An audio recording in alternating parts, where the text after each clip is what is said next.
ক্যান্সারে যারা আক্রান্ত একটু তাকান না, হাত নাই পা নাই, একটু তাকান কিভাবে তারা লাইফ লিড করে। শেখ সাদি বালাগাল উলা বিকামালিহি একটা কবিতা লিখে বিখ্যাত হয়েছেন। পার্সিয়ান পয়েট, ইরানি কবি।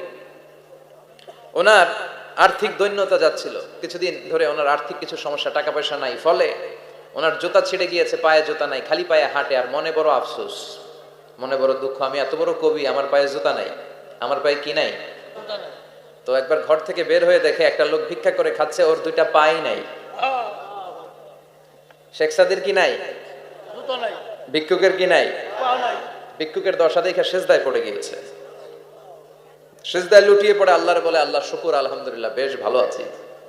এজন্য উনজুর ইলা মান হুয়া আসফালা মিনকা, তোমার চেয়ে যে খারাপ অবস্থানে আছে তার দিকে তাকাও।